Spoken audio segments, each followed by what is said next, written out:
बिस्मिल्लाहिर्रहमानिर्रहीम। स्टूडेंट्स अस्सलाम वालेकुम। हम पढ़ रहे हैं first year physics in board chapter 5 torque, angular momentum and equilibrium. और आज है इसका लेक्चर 2। आज हम पढ़ेंगे इसमें topic moment of a couple. अब जैसे आपको पता है कि मोमेंट जो है किसको कहते हैं, टॉर्क को कहते हैं।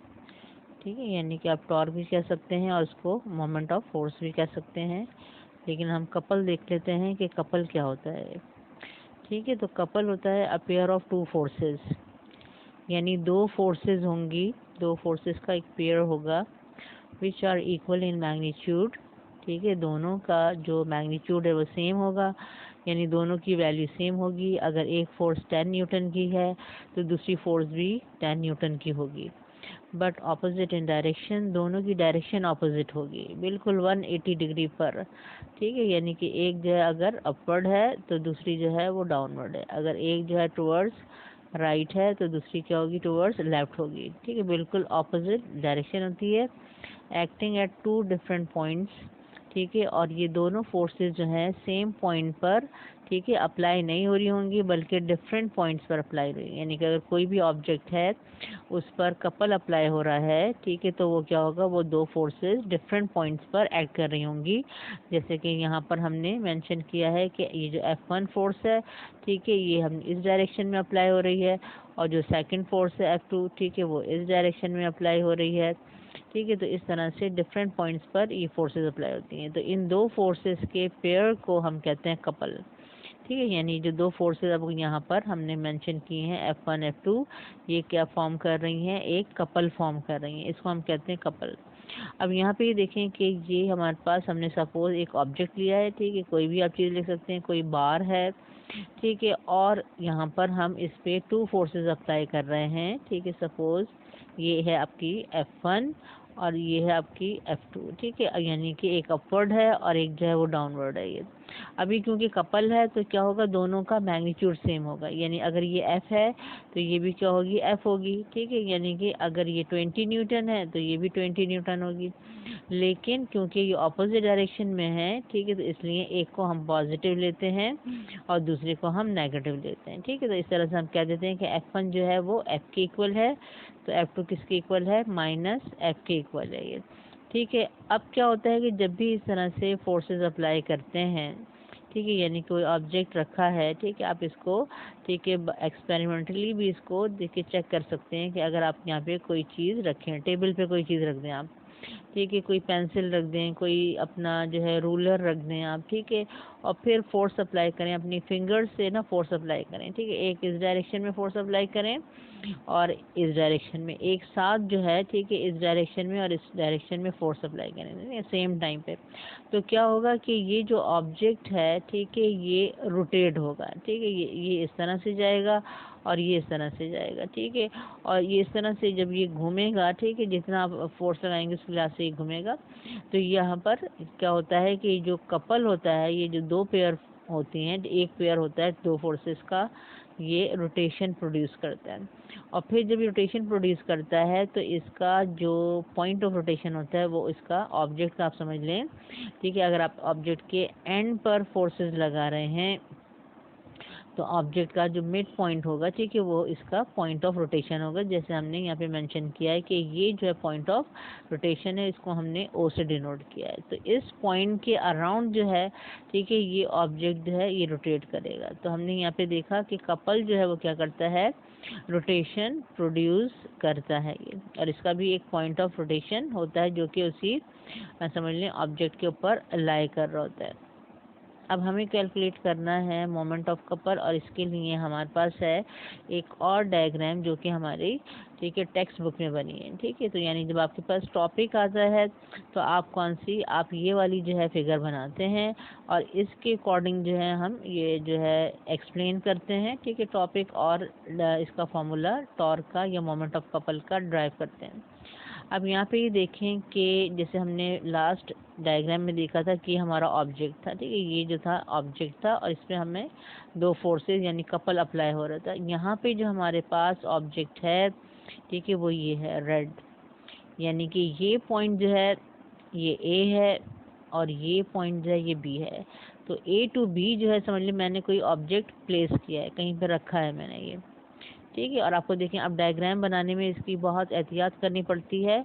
आप ये देख लें कि मैंने ये वाली जो लाइन बनाई है, यानी मैंने जो ऑब्जेक्ट रखा है ये मैंने बिल्कुल इसके वाई एक्सिस के मैंने बिल्कुल पैरेलल बनाया है। तो आप भी इसी तरह से बिल्कुल सीधा इसको, ठीक है, वर्टिकल लाइन बना लीजिएगा, ठीक है। लेंथ आपकी मर्जी जितनी चाहे रखेंगे, ठीक है। फिर यहाँ पर जो है एक एक्सिस मैंने ड्रॉ कर लिया, ठीक है। ओरिजिन है ये एक्स एक्सिस ड्रॉ कर लिया, ये मैंने वाई एक्सिस ड्रॉ कर लिया ये, ठीक है। यहाँ पे हमने जो है एक ऑब्जेक्ट रख दिया है, ये है ऑब्जेक्ट A to B, ठीक है, कोई भी चीज़ हो सकती है। अब इस पर जो है, ठीक है, फोर्सेस अप्लाई हो रही हैं, यानी कपल अप्लाई हो रहा है, ठीक है। तो एक जो F1 फोर्स है, पहली फोर्स जो है, ठीक है, उसकी डायरेक्शन जो है ये है, ठीक है। आप यानी समझ लें कि आप इस तरह से, ठीक है, अप्लाई कर रहे हैं, ठीक। और दूसरी जो फोर्स है वो B पॉइंट पर अप्लाई हो रही है, वो है F2, ठीक है। F2 किस पॉइंट पे अप्लाई हो रही है, ठीक है, B पॉइंट पर ऑब्जेक्ट के, ठीक है। और इसकी डायरेक्शन ये है, ठीक है। आप इसको इस तरह से यूं कर ले आप ये, और ये जो F1 अप्लाई हो रही है A पॉइंट पे अप्लाई हो रही है, इसको हम कह सकते हैं कि ये डायरेक्शन है, ये आप इसको यहाँ ड्रॉ कर लें, ठीक है।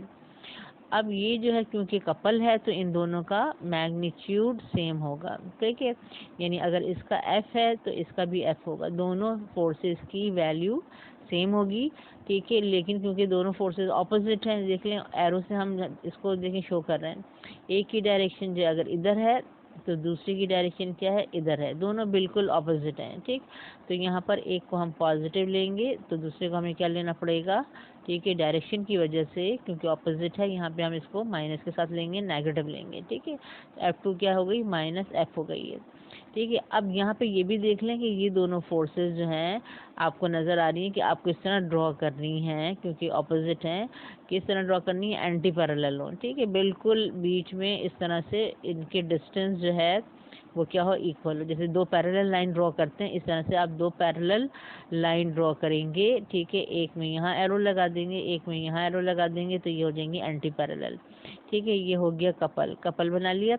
उसके बाद देखें कि अब ये जो A पॉइंट है जहाँ पर फोर्स अप्लाई हो रही है F1, उसका हम पोजीशन वेक्टर ड्रॉ करते हैं। और पोजीशन वेक्टर क्या होता है कि ओरिजिन से, ठीक है, कोई जो भी ख़ास पॉइंट होता है जिसको आप लोकेट कर रहे होते हैं, उसकी पोजीशन बताने के लिए हम क्या करते हैं, वेक्टर ड्रॉ करते हैं। और उसकी टेल जो होती है वो ओरिजिन से अटैच होती है, पोजीशन वेक्टर की टेल ओरिजिन से अटैच होती है। तो यहाँ पर हमने ओरिजिन से जो है इसको ड्रॉ किया है A पॉइंट तक, ठीक है। और ये है वेक्टर, पोजीशन वेक्टर R1, ठीक है। तो हम ये कहेंगे कि R1 किसका पोजीशन वेक्टर है, A पॉइंट का, ये A पॉइंट है, ठीक है। इस पॉइंट का यानी A पॉइंट का पोजीशन वेक्टर है R1।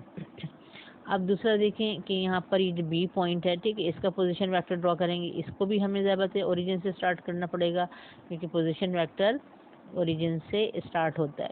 तो यहाँ से ओरिजिन से मैंने B पॉइंट तक, ठीक है, एक वेक्टर बनाया है, और ये है R2। तो R2 जो है, ठीक है, वो किस पॉइंट का, B पॉइंट का पोजीशन वेक्टर है R2, ठीक है। अब यहाँ पर देखें कि ये जो है ये असल में तो ये ऑब्जेक्ट है ये, ठीक है। लेकिन अब अगर हम इसको ये देखें कि ये अगर दो पोजीशन वेक्टर हैं तो ये वाला जो ऑब्जेक्ट है ये असल में क्या कर रहा है, ठीक है, ये दो पोजीशन वेक्टर की, ठीक है, जो एंड पॉइंट्स हैं, ठीक है, उनसे ज्वाइन होके एक लाइन बना रहा है। यानी ये ऑब्जेक्ट भी है और ये दो पोजीशन वेक्टर के जो समझ लें हेड हैं, ठीक है, इनसे मिला के ये एक लाइन बन रही है, ठीक है। अब ये जो लाइन है, ठीक है, ये क्या होगी, ठीक है। तो हम इससे पहले सेकंड चैप्टर में पढ़ चुके हैं difference of two position vector, ठीक है। जब दो पोजीशन वेक्टर आप ड्रॉ करते हैं, ठीक है, एक साथ, यानी कि उनकी डायरेक्शन अलग अलग होती है, और आप जब दोनों के हेड को ज्वाइन करते हैं तो वो जो लाइन होती है, ठीक है, वो भी एक वेक्टर को रिप्रेजेंट कर रही होती है, और वो होता है difference of two position vector, ठीक है। यानी कि जो दो पोजीशन वेक्टर है R1 R2, इन दोनों का डिफरेंस होगा, ठीक है, ये वाला वेक्टर, ठीक है, जो हमने ड्रॉ किया है ये। अब ये क्योंकि वेक्टर है तो ज़ाहिर वेक्टर के साथ क्या होता है कि आपको उसमें एरो बनाना पड़ता है, ठीक है। अब यहाँ पे क्योंकि आप जो है इसको शो करते हैं difference of two position vector को R से, यानी ये जो R है ये पोजीशन वेक्टर नहीं है, ठीक है, ये ओरिजिन से अटैच नहीं है, ठीक है। ये क्या है R, इन दो वेक्टर का डिफरेंस है ये, ठीक है। अब ये डिफरेंस किस तरह से, ये हमें देखना पड़ेगा कि R2 माइनस R1 है, ठीक है, या R1 माइनस R2 है, ठीक है, ये हमें देखना पड़ेगा। तो हम क्या करते हैं, हम ज़्यादातर जिस डायरेक्शन में एरो लगाते हैं उसके लिहाज से हमें पता चलता है कि ये R1 माइनस R2 है, ये R2 माइनस R1 है। अब मैंने यहाँ पर एरो लगाया है इसका R का, यानी जो ये लाइन है, ठीक है, इस पे जो मैंने एरो लगाया है वो डाउनवर्ड लगाया है, ठीक है। अब ये डाउनवर्ड जो एरो लगाया है, अब ये एक वेक्टर बन गया, ठीक है। एरो लगाने के बाद ये लाइन जो है एक वेक्टर बन गई, और ये है R और ये है difference of two position vector. तो अब इसकी वैल्यू अगर मैं देखूं कि इसकी वैल्यू क्या होगी, तो इसकी वैल्यू हम देखेंगे कि ये जो हमारा ट्राइंगल बन रहा है, ये जो ट्राइंगल बन रहा है OBA, ठीक है, इसमें आप ये देखें कि कौन से दो vector head to tail join हो रहे हैं, ठीक है। तो यहाँ पर ये वाला देख लें आप, ठीक है, R2 और ये R, ठीक है, ये किस तरह से ज्वाइन हो रहा है, ठीक है, कि इसका हेड है, ठीक है, और इसकी जो है टेल है, यहाँ पे हेड टू टेल ज्वाइन हो रहे हैं। जबकि इनको अगर आप देखें R1 को, ठीक है, और R को, तो यहाँ पे ये क्या हो रहे हैं, हेड और हेड ज्वाइन हो रहे हैं, इसका भी हेड है, इसका भी हेड है, दोनों हेड। तो ठीक है, तो यहाँ पर ये हम देखेंगे कि हेड टू टेल कौन से ज्वाइन हो रहे हैं, जो हेड टू टेल ज्वाइन हो रहे होते हैं वो ऐड हो रहे होते हैं, ठीक है। अब R2 और R जो है वो हेड टू टेल ज्वाइन हो रहे हैं, इसका मतलब है R2 और R जो है ऐड हो रहे हैं, और फिर R1 क्या है, इन दोनों का रिजल्टेंट है ये, ठीक है। और रिजल्टेंट हमेशा क्या होता है, from tail of first vector to head of last vector. अगर ये आप ले रहे हैं फर्स्ट वेक्टर और ये ले रहे हैं आप सेकंड वेक्टर, तो ये रिजल्टेंट जो होगा वो कहाँ से स्टार्ट होगा, टेल ऑफ फर्स्ट वेक्टर से, और एंड का होगा, ठीक है, हेड ऑफ सेकंड वेक्टर, ये ठीक है। तो ये R1 हो गया रिजल्टेंट। तो इस तरह से हमारी जो ट्राइंगल है, ठीक है, इसके लिहाज से समझ लें हमारा जो आप समझ लें कि फार्मूला जो बन रहा है वो बन रहा है कि क्या क्या ऐड हो रहा है, ठीक है, ठीक है, R2 जो है, ठीक है, R2 में, ठीक है, R2 में क्या ऐड हो रहा है, R ऐड हो रहा है, ठीक है, R2 में R ऐड हो रहा है,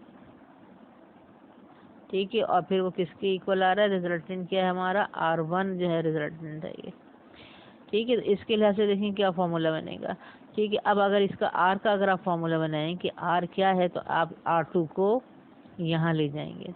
जब R2 को यहाँ ले जाएंगे तो आपके पास क्या होगा, ठीक है, आपके पास आ जाएगा R is equal to R1 minus R2, ठीक है। यानी कि हमारे पास देखें क्या फॉर्मूला बन जाएगा, R इज इक्वल टू,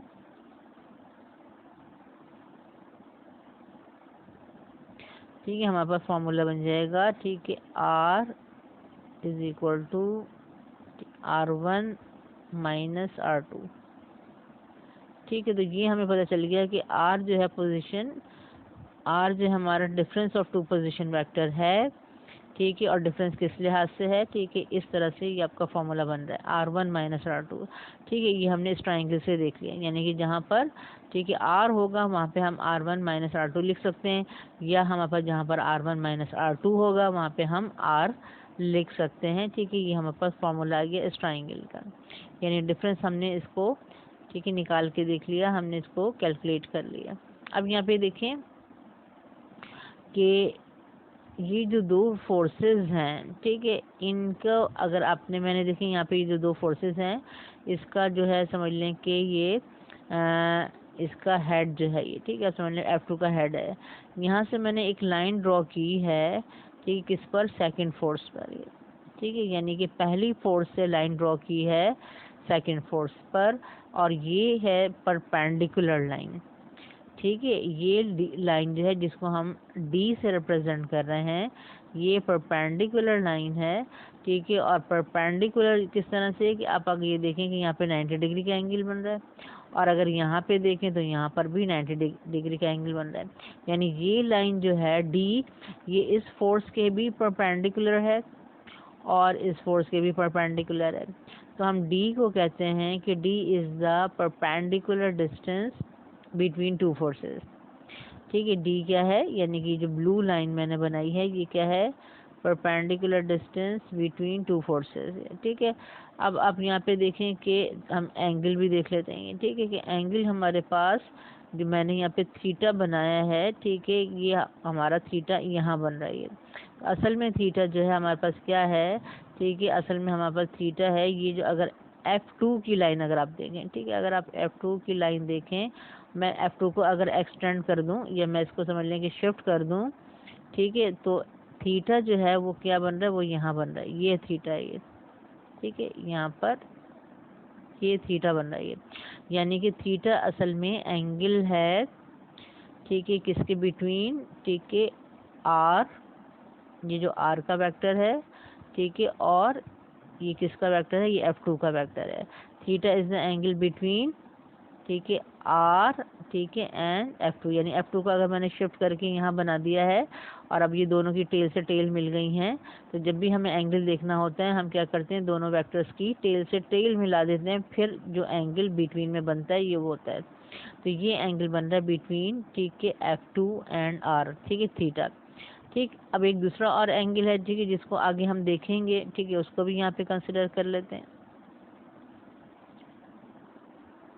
ठीक है, दूसरा एंगल जो है, अगर मैं इसको R को एक्सटेंड करती हूँ, यानी मैं यहाँ पर इस तरह से R को एक्सटेंड करती हूँ ये, ठीक है, तो अब ये जो एंगल बनता है, ये वाला एंगल जो बनता है, ठीक है, ये होता है हमारे पास 180 माइनस थीटा। ठीक है, अब ये जो 180 माइनस थीटा है, ठीक है, 180 कैसे होगा, क्योंकि ये देखें R का जो वेक्टर है, ठीक है, मैंने इसको यहाँ पे एक्सटेंड किया है और ये पूरी समझ लें एक ये स्ट्रेट लाइन है और एक स्ट्रेट लाइन का पूरा जो एंगल होता है 180 होता है। ठीक है, 180 में से अगर मैं इतना पार्ट कह रही हूँ कि थीटा है, तो ये जो रिमेनिंग पार्ट होगा ये क्या होगा, 180 माइनस थीटा। तो ये एंगल जो है 180 माइनस थीटा है। अब ये देखिए कि ये क्या है, ये आपके पास फोर्स F1 है ये, और ये कौन सा वेक्टर है, ठीक है, जिसको हमने एक्सटेंड किया, ये R है। इसका मतलब है कि 180 माइनस थीटा एंगल बन रहा है बिटवीन R एंड F1। ठीक है, 180 minus theta is the angle between R, ठीक है, F1, और theta is the angle between, ठीक है, R, ठीक है, ये R और F2। ठीक है, ये हो गया हमारे पास। अब यहाँ पे मैंने थीटा क्यों बनाया है, इसको देख लें कि होता क्या है कि जब हमारे पास दो पैरेलल लाइन होती हैं, अगर हमारे पास दो पैरेलल लाइन है और यहाँ पे हम एक, ठीक है, इस तरह से एक समझ लें एक टेढ़ी लाइन ड्रॉ कर देंगे। ठीक है, इस तरह से मैंने ड्रॉ कर दी एक टिल्टेड लाइन। तो इसमें ये जो होते हैं एंगल्स, ठीक है, ये समझ लें कि इक्वल होते हैं ये, ठीक है, इधर वाला एंगल और इधर वाला एंगल, ठीक है, ये इक्वल होते हैं। ठीक है, तो इसी लिहाज से अगर आप ये देखें, हमने यहाँ पे बनाया था कि अगर हमने, ठीक है, इसको फिर दोबारा से देख लें, अगर ये आपके पास, ठीक है, थीटा है, ठीक है, दो लाइनें कहाँ से आ जाएंगी, दो लाइनें आपकी ये हो जाएंगी। ठीक है, ठीक है, एक हो जाएगी आपके पास, ठीक है, समझ लें कि ये वाली लाइन, और ये हो जाएगी एक ये लाइन दो फोर्स की, और बीच में हो गई ये वाली लाइन। ठीक है, तो अब ये एंगल जो है वो किसके इक्वल होगा, इसके इक्वल होगा। इस लिहाज से मैंने, ठीक है, बनाया है। ठीक है, और यहाँ पर, ठीक है, ये हो गया हमारे पास, इस लिहाज से यहाँ पर भी एंगल बन रहा है थीटा। ठीक है, अब ये हो गया थीटा, और यहाँ पे मैंने जो D बनाया था which is perpendicular distance between two forces F1 and F2, तो ये हमारा एक देखें राइट एंगल ट्राइंगल बन गया। ये 90 डिग्री का एंगल बन रहा है, ये 90 डिग्री का एंगल बन रहा है, और ये थीटा है, और ये आपके पास कौन सा वेक्टर है, R है। ठीक है, तो उसके लिहाज से अगर आप ये देखें, अगर यहाँ 90 डिग्री का एंगल बन रहा है, तो ये साइड क्या हो जाएगी, ये बेस हो जाएगी। ठीक है, ये साइड बेस होगी, और ये क्या होगी, परपेंडिकुलर होगी। जो D हमने बनाया है ये परपेंडिकुलर साइड होगी इस ट्राइंगल की, और ये वाली जो साइड होगी, ठीक है, जो कि ऑब्जेक्ट है, ठीक है, जिसको हमने कहा है कि difference of two position vector R है, ये R होगा रिजल्टेंट। ठीक है, अब अगर R रिजल्टेंट है तो इसका मतलब है कि ये होंगे R के दो कंपोनेंट्स। ठीक है, ये बेस साइड कौन सा होता है, X कंपोनेंट, और परपेंडिकुलर साइड क्या होता है, ये Y कंपोनेंट। ठीक है, और बेस साइड होता है X कंपोनेंट, और X कंपोनेंट के साथ हम क्या करते हैं, कॉस थीटा लगाते हैं, यानी ये जो साइड होगी ये होगा R कॉस थीटा। ठीक है, और जो परपेंडिकुलर साइड है ये Y कंपोनेंट है, ये होगा R साइन थीटा। ठीक है, तो इसका मतलब है कि D किसके इक्वल है, D है हमारा R साइन थीटा, यानी D की जगह R साइन थीटा लिख सकते हैं, या R साइन थीटा की जगह हम क्या लिख सकते हैं, ठीक है, डी लिख सकते हैं। ठीक है, तो ये हमारे पास आ गया, ठीक है, आर साइन थीटा। तो ये फिगर है। अब यहाँ पे देखें कि हमें कैलकुलेट क्या करना है। ठीक है, ये हम देख लेते हैं कि हमें क्या मालूम क्या करना है। हमें मालूम करना है मोमेंट ऑफ अ कपल, यानी कि दो जो फोर्सेस हैं, जो कपल है, ठीक है, वो कितना टॉर्क प्रोड्यूस कर रही हैं। ठीक है, ये हमें कैलकुलेट करना है। ठीक है, अब इसके लिए हम क्या करेंगे, हमें पता है कि हमने टॉर्क का फॉर्मूला जो है, ठीक है, प्रीवियस लेक्चर में पढ़ चुके हैं, वो होता है आर क्रॉस एफ। ठीक है, और इसका मैग्नीट्यूड क्या होता है टॉर्क का, आर एफ साइन थीटा। तो अब यहाँ पर हम उसी फॉर्मूले को अप्लाई करेंगे। अब क्योंकि दो फोर्सेस हैं, ठीक है, तो ज़ाहिर है एक इसका टॉर्क होगा और एक इसका टॉर्क होगा, तो हम पहले अलग अलग टॉर्क कैलकुलेट करेंगे। ठीक है, यानी इस फोर्स का टॉर्क कैलकुलेट करेंगे क्या है, और फिर इस टॉर्क का कैलकुलेट करेंगे, और फिर इन कपल का जो मोमेंट होगा या कपल का जो टॉर्क होगा वो क्या होगा, इन दोनों का, ठीक है, सम, ये इन दोनों का रिजल्टेंट। ठीक है, तो इन दोनों के जो टॉर्क्स होंगे उनको ऐड कर लेंगे। ऐड करने के बाद जो टॉर्क आएगा वो होगा मोमेंट ऑफ अ कपल या टॉर्क ऑफ अ कपल। ठीक है, तब अलग अलग हम फोर्स से देखते हैं। अब ये देखें, ये जो आपके पास इस पॉइंट का जो पोजीशन वेक्टर है, ठीक है, ए पॉइंट का, वो r1 है, और ए पॉइंट पे कौन सी फोर्स लग रही है, F1। तो जब आप F1 का, ठीक है, टॉर्क कैलकुलेट करेंगे तो उसके लिए कौन सा पोजीशन वेक्टर लेंगे, r1। ठीक है, और जब आप F2 का, ठीक है, टॉर्क कैलकुलेट करेंगे तो F2 किस पे लग रही है, पॉइंट बी पर, और पॉइंट बी का पोजीशन वेक्टर है r2। तो F2 के लिए हम कौन सा पोजीशन वेक्टर लेंगे, r2। ठीक है, क्योंकि हमारे पास हमने देखा था कि टॉर्क क्या होता है, cross product of position vector and force. ठीक है, तो वही फार्मूला हम यहाँ पे अप्लाई करेंगे, और यहाँ पे अब हम टॉर्क निकालेंगे। टॉर्क ड्यू टू F1, ठीक है, ये F1 का टॉर्क है। ठीक है, टॉ1 is equal to r1 cross F1, और हमें पता है कि F1 का क्या हमारे पास, ठीक है, इक्वल था F1 जो F के इक्वल था, क्योंकि दोनों फोर्सेस जो हैं वो मैग्नीट्यूड के लिहाज से सेम है, तो हम इसको F से रिप्लेस कर देंगे। ठीक, फिर दूसरी जो फोर्स है, ठीक है, उसका F2 का टॉर्क क्या होगा, ठीक है, वो होगा टॉ2, और ये होगा r2 क्रॉस F2। ठीक है, अब F2 जो है, ठीक है, वो भी F है लेकिन उसकी ऑपोजिट डायरेक्शन है, तो हमने क्या कहा था कि वो क्या है, माइनस F है। यहाँ पे हमने क्या शो किया था, माइनस F। तो F2 की जगह हम लिखेंगे माइनस F, तो ये हो जाएगा टॉ2 जो है, ठीक है, torque, second torque r2 cross minus. ये क्रॉस किसको रिप्रेजेंट कर रहा है, क्रॉस प्रोडक्ट को। ठीक है, और क्रॉस प्रोडक्ट में हम ऑर्डर चेंज नहीं करते। ठीक है, यानी कि अगर यहाँ पे r पहले आएगा तो पहले ही आएगा, और F बाद में आएगा तो बाद में आएगा। ठीक है, अब यहाँ पे हम क्या करेंगे, दोनों टॉर्क को ऐड कर लेंगे, टोटल टॉर्क आ जाएगा हमारे पास। ठीक है, ये होगा टॉ1 प्लस टॉ2। ठीक है, दोनों टॉर्क्स की हमने लिख लिए result, r1 cross F plus r2 cross minus F। अब ये माइनस जो है, ठीक है, हम इसको बाहर ले लेंगे, और फिर ये प्लस से मल्टीप्लाई हो जाएगा, प्लस माइनस हो जाएगा माइनस, तो यहाँ पे आएगा r2 क्रॉस, ठीक है, F। ठीक है, माइनस साइन के आगे बाहर आएगी, माइनस प्लस माइनस, यहाँ पे क्या है, r1 क्रॉस F। अब इन दोनों में अगर आप ये देखें, जो टू टर्म्स हैं, इसमें हमें F कॉमन नज़र आ रहा है, इसमें भी है, ठीक है, F, इसमें भी F है।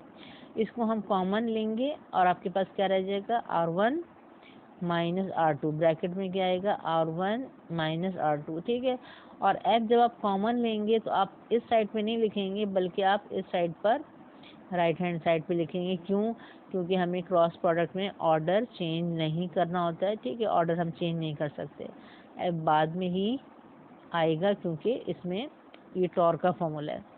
तो F हमने कॉमन लिया है, लेकिन हमने इसको यहाँ लिखा है, हम यहाँ नहीं लिख सकते। ये हो गया r1 minus r2 cross F, और हमने देखा था, ठीक है, ट्राइंगल में r1 r2 r के ट्राइंगल में कि r किसके इक्वल था, वो था r1 माइनस r2 की इक्वल, इसलिए r1 माइनस r2 क्या हो गया, r हो गया ये। तो ये आ गया आपके पास टोटल टॉर्क। ठीक है, और ये है r क्रॉस F। ठीक है, अब r जो है ये difference of two position vector है। ठीक है, यानी पोजीशन वेक्टर नहीं है। ठीक है, और पोजीशन वेक्टर नहीं है तो इसका मतलब ये एक तरह से आपके पास क्या बताएगा, लेंथ ऑफ, ठीक है, ऑब्जेक्ट। ठीक, और ये F क्या होगा, ठीक है, ये होगा एक तरह से, ठीक है, वन फोर्स का आप समझ लेंगे, जो भी मैग्नीट्यूड ले रहे होते हैं। ठीक है, तो इस तरह से आपके पास आ गया r क्रॉस F, यानी अब ये जो टॉर्क है ये ओरिजिन पर डिपेंड नहीं कर रहा है, क्योंकि इसमें से R1 R2 जो है आप समझ लें एलिमिनेट हो गया। तो ये जो रिजल्टेंट टॉर्क होता है ये ओरिजिन पर डिपेंड नहीं करता है, क्योंकि इसका जो रोटेशन होगा वो कहाँ होगा। अब ये देख लें, ये जो हमारे पास ऑब्जेक्ट था इस पर जब इस तरह से कपल अप्लाई हो रहा था, ठीक है, एक फोर्स यहाँ अप्लाई होगी, एक फोर्स जो है ठीक है यहाँ पे अप्लाई हो रही है, ठीक है, तो ये जो है इधर जाएगा, ठीक है, और ये वाला चीज़ जो इधर जाएगी। तो ये जो ऑब्जेक्ट है होगा, ठीक है, ये इस तरह से क्या होगा, ये घूमेगा ये, ठीक है, ये इस तरह से इसकी रोटेशन होगी और इसका पॉइंट ऑफ रोटेशन का होगा, ये जो ऑब्जेक्ट है, ठीक है, इसी के समझ लें कि सेंटर में इसका पॉइंट ऑफ रोटेशन होगा। ठीक, अब यहाँ पे हमने देखें कि ऐड करके हमारे पास आ गया था, ठीक है, R क्रॉस F, ठीक है, ये रिजल्टेंट टॉर्क, इसका मैग्नीट्यूड क्या होगा तो उसी फॉर्मूले से लिखेंगे जिस तरह से हमने R क्रॉस F पर लिखा था, ये होता है RF साइन थीटा। ठीक है, अब यहाँ पर ठीक है हम इसको ऐसे भी लिख सकते हैं RF sine 180 minus theta. Theta मैंने आपको बता दिया था, ठीक है, एंगल बिटवीन R एंड, ठीक है, थीटा था angle between R and F2 और 180 माइनस थीटा था angle between R and F1। ठीक है, अब साइन में क्या होता है कि sine theta is equal to sine 180 minus theta, यानी अगर आप साइन 30 की वैल्यू निकालें या आप साइन 180 माइनस 30, ठीक है, 180 माइनस 30 कितना हो जाएगा 150, ठीक है, इसकी वैल्यू निकालें तो दोनों की वैल्यू सेम आएगी, इसलिए साइन थीटा जो है वो साइन 180 माइनस थीटा के इक्वल हो सकता है। तो यहाँ पर आप दोनों में से कुछ भी लिख सकते हैं, चाहे तो आर एफ साइन थीटा लिख लें, चाहे तो R F sine 180 minus theta लिख लें, ठीक है, दोनों सेम है। तो ईजी लेकिन सिंपल कौन सा फॉर्मूला ये है, तो हम ये लिखते हैं, ऐसे लिखते हैं आर एफ साइन थीटा। तो हम कहते हैं कि मोमेंट ऑफ कपल जो है उसका मैग्नीट्यूड क्या है, वो है आर एफ साइन थीटा। अब ये जो अब आप मैग्नीट्यूड जब लिखते हैं इसमें अब क्रॉस प्रोडक्ट नहीं है, ठीक है, इसमें ये क्रॉस प्रोडक्ट है, ये दो वेक्टर हैं, ठीक है, लेकिन यहाँ पर जब आप लिखते हैं इस फॉर्म में तो यहाँ पर अब ये आर का मैग्नीट्यूड है, ये एफ का मैग्नीट्यूड है और ये साइन एंगल है ये, ठीक है। तो यहाँ पर अब ये क्योंकि क्रॉस प्रोडक्ट नहीं है इसमें आप ऑर्डर चेंज कर सकते हैं, यानी अगर मैं एफ को पहले लिख लूँ और आर को बाद में लिख लूँ तो ये काम मैं कर सकती हूँ, ठीक है। तो इस तरह का अब हम करेंगे, ठीक है। Magnitude of moment of couple में मैंने क्या किया, एफ पहले लिख लिया, आर बाद में लिख लिया, आर एफ साइन थीटा को मैंने इस तरह लिखा एफ आर साइन थीटा। अब हमने फिगर में क्या देखा था, जो हमारे पास आर का ट्राइंगल था जो आर के कंपोनेंट्स थे, ठीक है, कि आर साइन थीटा जो था वो किसके इक्वल था, डी के इक्वल था, और डी क्या था हमारे पास, perpendicular distance between two forces. तो ये आता है मोमेंट ऑफ कपल का फॉर्मूला, ठीक है, एफ डी, ठीक है। अब देखिए सिंगल जो आपने टॉर्क लिया था, सिंगल फोर्स का जो टॉर्क, उसका फॉर्मूला भी एफ डी आ रहा था, लेकिन उस एफ डी में और इस एफ डी में फ़र्क है, ठीक है। वो एफ डी क्या था, वो था मैग्नीट्यूड ऑफ फोर्स, और वहाँ पे डी क्या था, वो था देखिए perpendicular distance between point of rotation and line of force. यहाँ पे क्या है, ये मोमेंट ऑफ कपल है, ठीक है, और यहाँ पर ये है मैग्नीट्यूड ऑफ, ठीक है, वन ऑफ टू फोर्सेस, यानी दो फोर्सेस में से किसी एक फोर्स का मैग्नीट्यूड यहाँ पे लिखना है, और डी यहाँ पे है perpendicular distance between two forces. ये मैंने आपको लिखा वर्डिंग में, magnitude of one of two forces है और डी है perpendicular distance between two forces. तो इन दोनों को जब हम मल्टीप्लाई करते हैं तो हमारे पास आ जाता है मोमेंट ऑफ कपल, और ये जो डी है perpendicular distance between two forces, इसका नाम होता है आर्म ऑफ कपल, ठीक है।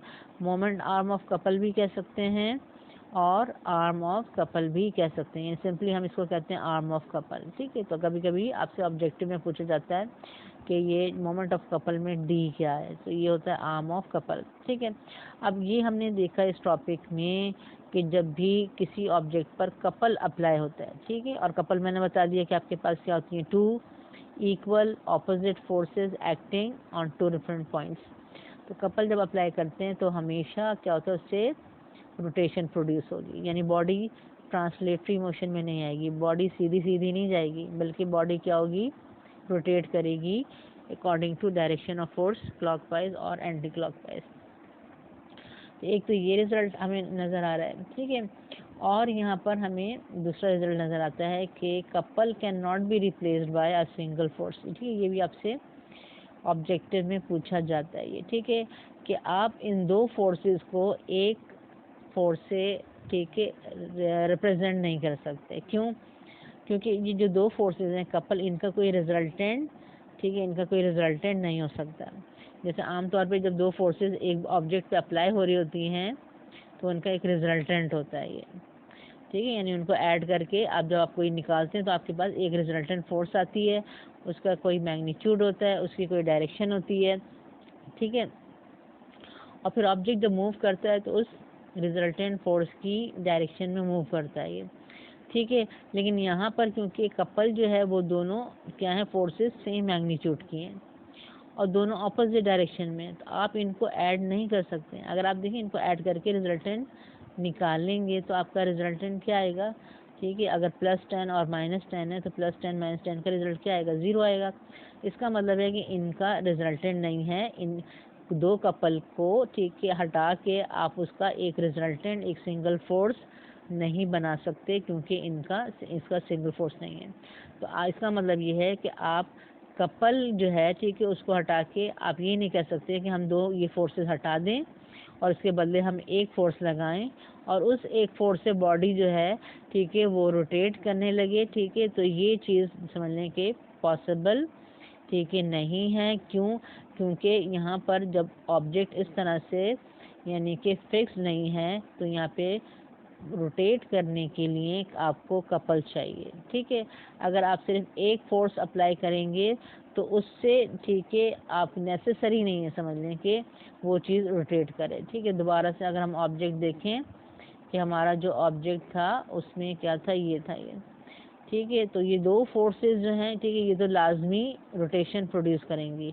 लेकिन अगर आप दो फोर्सेस नहीं लगाते हैं, ठीक है, और आप जो हैं क्या करते हैं कि यहाँ पे कोई एक फोर्स लगाते हैं फर्स्ट करें इस बॉडी पर, ठीक है, तो उसका इफेक्ट जो है वो, ठीक है, नेसेसरी नहीं है कि वो रोटेशन प्रोड्यूस करे, ठीक है। रोटेशन हो भी सकता है और रोटेशन नहीं भी हो सकता है, ठीक है। यानी बॉडी जो है वो लीनियरली भी, सीधी सीधी भी मूव कर सकती है, ठीक है। तो ये इसमें डिफरेंस होता है। तो हम कहते हैं कपल जो है उसको एक सिंगल फोर्स से रिप्लेस नहीं किया जा सकता।